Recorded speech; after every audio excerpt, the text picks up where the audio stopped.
पापा की परियां। दीदी, तुम्हारे लिए अनुज का फ़ोन है, कह के हंसती हुई दीदी के हाथ में फ़ोन देकर बाहर चली गई। तभी पिताजी की आवाज़ आई, किसका फ़ोन है इतनी रात में? जी पापा, वो दीदी की एक सहेली का। पर मैंने तुम दोनों से क्या कह रखा है? पापा चिल्लाए। तो उनकी ऊंची आवाज़ सुनकर मैं सहम गई। मुझे लगा आज तो दीदी की खैर नहीं। वह हमारे कमरे में चले आए और दीदी को फ़ोन पर हंसते हुए देखकर गरज पड़े, काया, क्या हो रहा है? पापा की आवाज़ से दीदी के हाथ से रिसीवर छूट गया। पापा ने रिसीवर उठाया और उसी लहजे में बोले, हेलो, कौन है वहाँ? उधर से कोई आवाज़ न पाकर उन्होंने रिसीवर पटक दिया। बताओ कौन था? कोई नहीं पापा, गौरव भैया थे। आप उनसे हमेशा नाराज़ रहते हैं ना, इसलिए उन्होंने आपसे बात नहीं की। दीदी को कुछ नहीं सूझा तो उन्होंने बड़ी मौसी की बेटे का नाम ले लिया। गौरव भैया पढ़ाई पर जरा कम ध्यान देते थे, इस वजह से पापा उन्हें पसंद नहीं करते थे। इस समय क्यों फ़ोन किया था उस नालायक ने?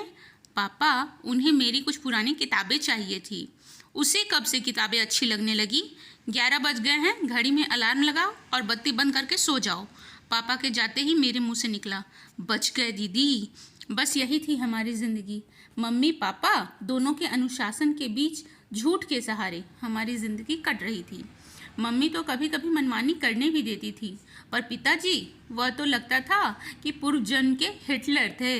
हम दोनों बहनों पर वे ऐसे नज़र रखते थे जैसे जेलर कैदियों पर रखता है। घर से बाहर हमें सिर्फ कॉलेज जाने की इजाज़त थी। हमारे हर फ़ोन, हर चिट्ठी, हर दोस्त पर उनकी निगाह रहती और हमारे दिलों में उनका एक अजीब सा खौफ बैठ गया था।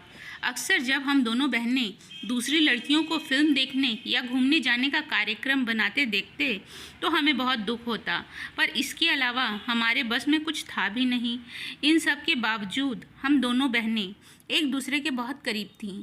मैं तो फिर भी इन सब के बारे में ज़्यादा नहीं सोचती थी और खुश रहती थी, पर दीदी अपनों का यह व्यवहार देखकर दुखी होती थी और उन्हें गुस्सा भी बहुत आता था। उन्हें इस बात पर बहुत हैरानी होती थी कि हमारे अपने इतना मानसिक कष्ट कैसे दे सकते हैं। अगली सुबह जब हम कॉलेज जा रहे थे तो रास्ते में दीदी ने मुझसे पूछा, माया, माता पिता इतना दुख क्यों देते हैं? मैं कुछ पल सोचती रही कि क्या कहूँ, फिर चलते चलते रुककर बोली, दीदी, पालने वाले जो भी दें ले लेना चाहिए। माया, तुम्हें इतने अच्छे ख्याल कहाँ से आते हैं? दीदी ने मेरी तरफ देखकर पूछा। मैंने आसमान की तरफ देखा और फिर हम हंस पड़े। ऐसे ही खट्टे मीठे लम्हों के बीच दीदी का बीए हो गया। उन दिनों मेरे पेपर चल रहे थे। जब मैं आखिरी पेपर देकर घर लौटी तो दीदी के बारे में ऐसी बातें सुनने को मिली जिसकी कल्पना मैंने सपने में भी नहीं की थी। मम्मी पापा दोनों मुझ पर सवाल बरसाए जा रहे थे, बताती क्यों नहीं, किसके साथ भाग गई वह? इसी दिन के लिए पढ़ा लिखा रहा था तुम दोनों को। मम्मी बैठे बैठे रोए जा रही थी। मुझे समझ में नहीं आ रहा था कि क्या करूं। उनके पास जाकर मैंने कहा, मम्मी, दीदी यहीं कहीं होगी, आप रो क्यों रही हैं? उस सब की सहेलियों से पूछ लिया, कहीं नहीं है वो।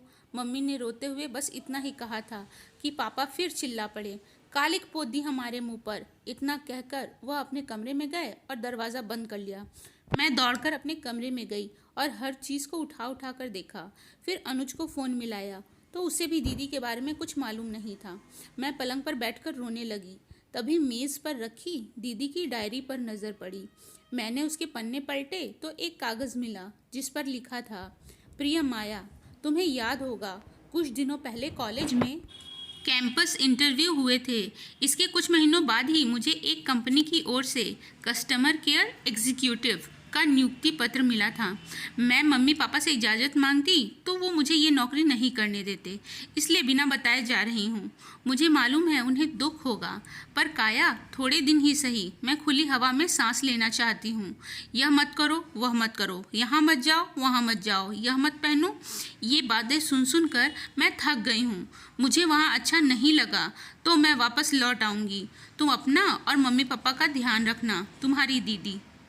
इस खत को पढ़ने के बाद मुझे बहुत सुकून मिला। मैंने पत्र ले जाकर मम्मी को थमा दिया। अरे, उसे इस तरह जाने की क्या ज़रूरत थी? हमसे पूछा तो होता। अगर दीदी पूछती तो क्या आप उन्हें जाने देती? उनके पास इस सवाल का कोई जवाब नहीं था। वह बुत सी बैठी रही और फिर रोने लगी। दीदी के जाने के बाद मैंने मम्मी पापा का एक नया ही रूप देखा। दोनों हमेशा उदास रहते थे। ऐसा लगता था जैसे अंदर ही अंदर टूट रहे हों, जबकि पहले लगता था कि उनके दिल पत्थर के हैं। पर अब पता चला कि ऐसा नहीं है। मम्मी की सेहत गिरती जा रही थी और पापा भी घंटों चुपचाप कमरे में बैठे रहते। उनकी तकलीफ इस बात से और बढ़ती जा रही थी कि दीदी ने जाने के बाद कोई खबर नहीं भेजी। मेरी बड़ी अजीब सी स्थिति थी। मम्मी पापा के दुख से दुखी भी थी, पर दिल में दीदी के लिए खुशी भी थी। उनके न होने से अक्सर अपने आप से बातें कर लिया करती कि अगर मम्मी पापा दीदी से इतना ही प्यार करते थे तो उन्हें इतना दुखी क्यों किया जाता था। कभी कभी लगता है कि अच्छा ही हुआ जो दीदी चली गई, कम से कम थोड़ा सुकून तो पाया उन्होंने। फिर ऐसे ही एक शाम बैठे बैठे दीदी की बात याद आने लगी। काया, एक दिन मैं पर लगा के आसमान के उस पार उड़ जाऊंगी और सितारों से दोस्ती करूंगी। फिर मेरा क्या होगा? तुझे भी अपने साथ ले जाऊंगी। और अनुज का क्या होगा? वह तो बस मेरा दोस्त है जो पता नहीं कैसे बन गया। उसे धरती पर ही रहने दो, आसमान पर सिर्फ हम दोनों चलेंगे। और फिर हम जोर से हंस पड़े थे। वक्त अच्छा हो या बुरा थमता नहीं है। मेरे आसपास सब कुछ ठहर गया था। मुझे अब दीदी की चिंता होने लगी थी। 3 महीने गुजर जाने के बाद भी उन्होंने कोई खबर नहीं भेजी। इस बीच मुझे यह भी एहसास हो गया कि माता पिता भले ही पत्थर से लगते हों, पर उनका दिल तितली के पंखों से भी ज़्यादा नाजुक होता है। रविवार के दिन मम्मी पापा को चाय देकर बरामदे में बैठी ही थी कि गेट के खुलने की आवाज़ आई। देखा तो दीदी थी। मैं दौड़कर उनके पास गई। जब हम गले मिले तो हमारी आंखें भर आई।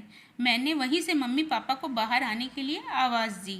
दीदी को मैंने पानी दिया। थोड़ा सा पानी पीकर वह पापा से बोली, आप बहुत नाराज़ हैं ना पापा मुझसे? होंगे ही, होना भी चाहिए। वहाँ हॉस्टल में आप तीनों को मैं बहुत मिस करती थी। सितारों से दोस्ती करने गई थी, पर उनके पास जाकर पता चला कि वे सिर्फ धरती से ही खूबसूरत दिखाई देते हैं। उन्हें छूना चाहो तो हाथ जल जाता है। मैं अपनी ज़मीन पर लौट आई हूँ पापा, मुझे माफ़ करेंगे ना? पापा ने प्यार से दीदी के सर पर हाथ फेरा। उसके बाद दीदी ने मम्मी से भी माफ़ी मांगी। उस रात हम लोग चैन से सोए। मैं तुम दोनों को अपने पैरों पर खड़ा करने के लिए ही पढ़ा रहा हूँ। तुम्हें नौकरी करनी है तो कर लेना, पर पहले अच्छी तरह से पढ़ तो लो बेटा। उच्च शिक्षा लोगे तो और भी अच्छी नौकरी मिलेगी। नाश्ते के मेज पर पापा की ये बात सुनकर हमें बहुत अच्छा लगा। दीदी ने एमए में एडमिशन लिया। अब घर में ज़्यादा सुकून था। हमारे सारे दोस्त व सहेलियाँ घर आ जा सकते थे और कभी कभी हमें भी उनके साथ बाहर जाने की इजाज़त मिल जाती।